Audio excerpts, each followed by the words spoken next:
She collapsed into his arms, blood seeping from a deep gash along her side. Her silvery skin shimmered under the twin moons of HFY, flickering like a dying star. He had only known her for hours, but something primal urged him to save her.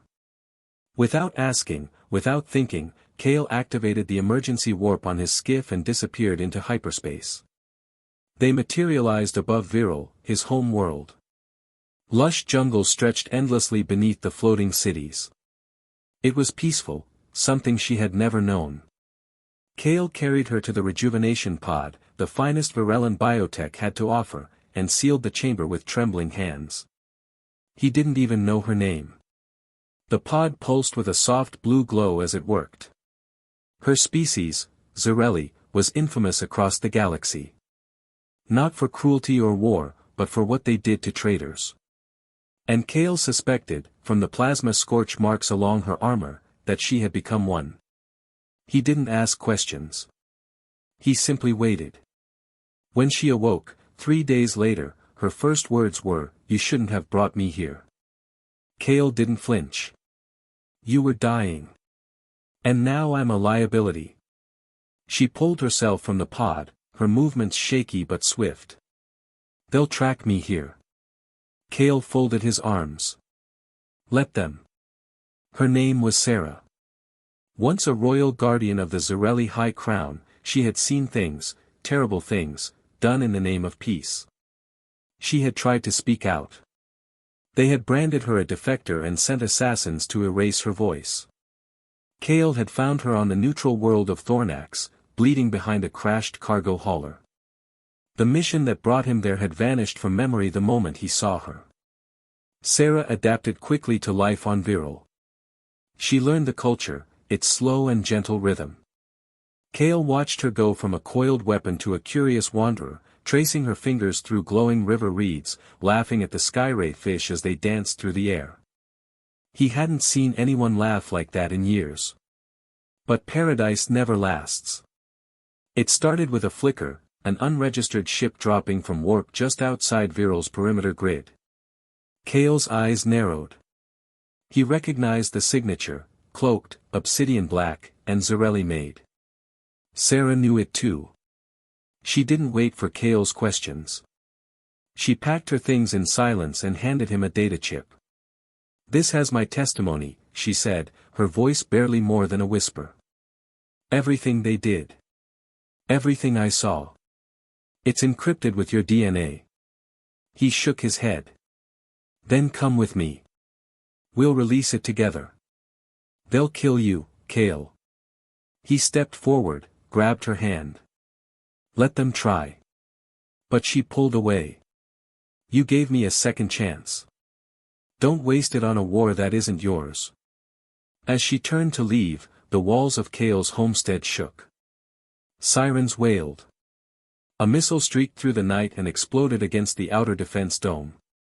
The Xirelli weren't here to negotiate. Kael dragged Sera to the underground transport hub beneath the city. "We're not doing this your way. We're doing it mine." She hesitated as the platform hissed and began to descend. "If we leave, they'll follow. They'll burn this world down. Then we give them something else to chase." They didn't go far, just to the outer edges of the Virellan asteroid field, where Kael's ship, the Umbra, was docked. He uploaded her testimony to a secure beacon and set it to broadcast across 3 star systems. In the hands of the galactic community, it would expose the Xirelli High Crown's atrocities. But the moment the transmission began, they were no longer just hunters. They were prey. 6 Xirelli warships dropped out of hyperspace like angry ghosts. Kael launched the Umbra into evasive maneuvers, but the Xirelli were relentless. Pulses of crimson fire streaked past them.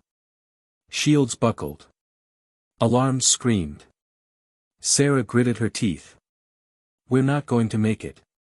Kael's eyes burned with something fierce. "We don't have to. We just have to lead them far enough away." "To where?" He smiled grimly. "To the one place no Xirelli would dare follow." She froze. "The Maw of Cyros?" Kael nodded. The Maw was a collapsing black hole surrounded by quantum storms, uncharted, unpredictable, and deadly. But it was also the one place they could vanish. If they were lucky. The Umbra shot toward the edge of the Maw, systems failing, fuel draining, one engine aflame. Sera looked at Kael. If we die. We die doing something that matters. She reached out and took his hand.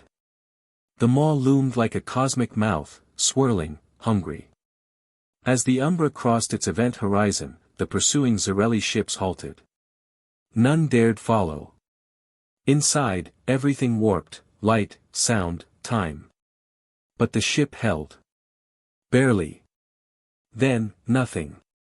When Sera woke, she was drifting in zero gravity. The ship was dark, lifeless, but intact. Kael floated beside her, unconscious but breathing. The Maw had spit them out into uncharted space, far beyond any known star maps. Sera smiled. For the first time, she was truly free. They spent weeks repairing the ship, sending silent pings into the void, hoping someone would answer. Finally, they received a reply. A small coalition of neutral species, moved by her testimony, offered sanctuary. Sera and Kael didn't return to Virell or confront the Xirelli again. They didn't need to. The truth had spread like wildfire, and the High Crown's grip began to falter. They had become symbols of resistance. Of hope. And far away, in the quiet corners of the galaxy, hunted no more, they started anew, not as fugitives, not as warriors, but as survivors who chose love and truth over fear.